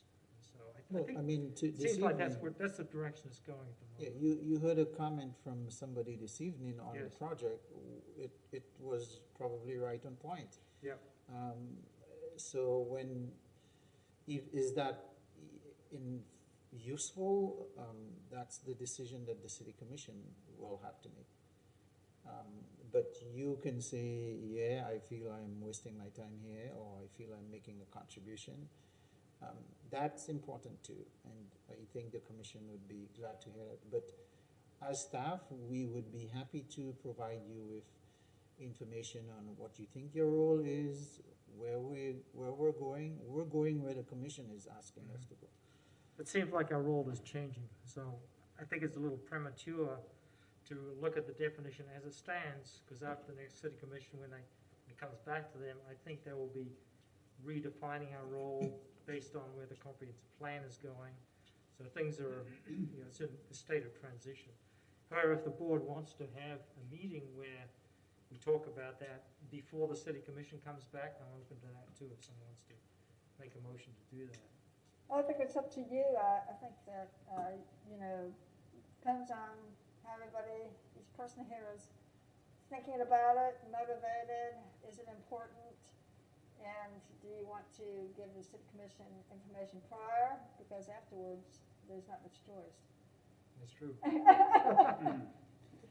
So I've said my piece. I just wanted to bring that up. So your question is whether, as a board, we would like to give the city official, we would have to bring it up as an item at a future meeting where we discuss, maybe we would look at the, what staff is tasked to do based on the city commission's request. It could be good to get in there early on and, maybe guide the conversation, which is what we're here to do. I think it's important to periodically, as Mr. Calderon said, ask yourself, what do you expect this board to do? Right. Because clearly, if we were just doing regulations, even the variances and the special permits would be a no. So, there's a level of interpretation. And in today's world where it's such massive cultural, social, et cetera, change, there's that part of it too. It's becoming much more critical, far more complex. So, yes, I personally would like to see that discussion. It doesn't have to take a lot of time, but I think it's worthy of the board thinking about it with intention. Well, would you like to make a motion? Sure, I'd be happy to. Let's see. The guy asked me to clarify all that super talk I just Into a did. few words. I It can come back to us and Lawrence Mr. knows Chair, what you before mean. I would be happy to send you a copy of the role of the board and its, what it intends. And you can look at this in terms of what you have experienced and what you have done, and look at it and say, well, I think I am an obstruction to progress, or I think we're helping, the public or the applicant or Gainesville, improve its quality of life or whatever. Look at this, and then you can have a conversation with staff. We can meet with you in a workshop. We could discuss whatever you want to.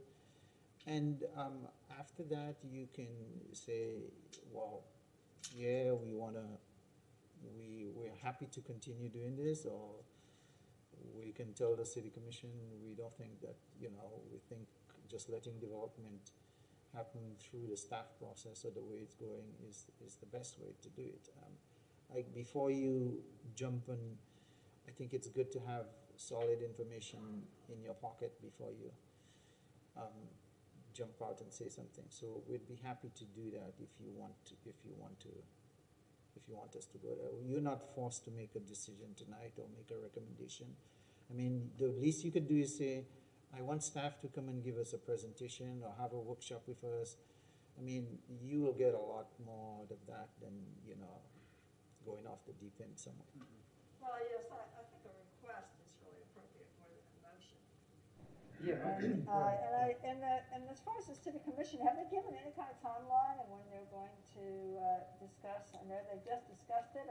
Is it scheduled for another discussion or a decision? I don't know the exact date, but I know that it went before the city commission, and we have to bring a response to the city commission soon. Okay.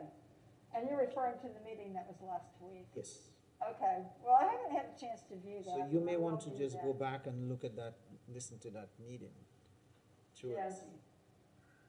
Also, maybe the best thing then would be to, let me look at the meeting, I can summarize it, and you guys, I'll send you a link to it. That'd be great. You can, we'll ask, I'll send a note to Mr. Calderon to give us the formal descriptions of what our tasks are at this moment.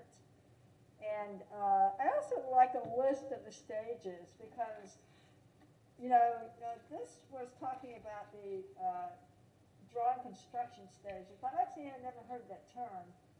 Usually it's preliminary, intermediate, or final development. So that just threw me. I'd like to know the different stages, and if there's a document that actually outlines that with an explanation, that also would be helpful. Yeah, that is, you're asking us to do a refresher and training, which we would be happy to do. So the Yes, city commission, I yeah. think it So, was, and you can, periodically you can say, we think we need a refresher on, Robert's rules, or what the subdivision review process is, what the development review process is. And I'd be happy to provide you with that. We as staff would be happy to provide you with this. A construction drawing is just the stage of, you see, there's a lot of capital, a lot of investment, a lot of money in a subdivision. Yes. When the applicant comes to do a subdivision, they are not going to dump a bunch of, money or investment in it, not knowing what the city is going to do. So this design plat process is an indication from the city is that, okay, this looks like it's consistent with what our code is. We okay with it. You can start doing your details. And then they drop an engineer on it, they start doing details, spending more money. The city commission is not obligated to go that route, but. Oh, I understand. So, yeah, It's a but that's, technology yeah, so that's what the construction drawing is. It's a staff review. A lot of the technical stuffs get worked out in that, and then it goes to the city commission again for final approval. It does not come back to you. It comes Yes. back to the city commission for final plat approval. Well, I think some of this basic material, and then everybody can, we can have a chat through email and decide if you want to have a formal gathering discussion or whatever you want to do. So I take it you want us to you want me to send you the roll of the board, you will look at. Yeah, I think I will. I will send out the link to the city. You will look Yeah, at this. and then any updates you think might be appropriate for us to know Yeah, and then you look at the city commission's with regard last to meeting. the and city then commission thing. see. Okay? All right, sounds good. And I think I know at least there's some other cities that I have like flow charts for, of like as far as the review process, like in other cities, other counties, etc. I can probably send those over too. I just have like a whole file of them, just like for our own personal business use. And I think it would help see like where do other cities step in? Where are their review processes? Are they more progressive or are they debilitating to progress? So I think that'd be important to look at when we're evaluating our rules. Well, thank you very much. I'm done. Now you can make a motion to adjourn. I'll second. Hang on, Okay, Deborah. Okay. We're adjourned. Shall we have a vote, No. everyone, for adjourning? I don't think you need a vote on adjournment. It would It's just 38 works up PM, a we're lead. It's adjourned. unanimous, yes. All right, thank you, everybody. Thank you. I appreciate you closing the laptops, thank you very much. You want us to shut down too, or just?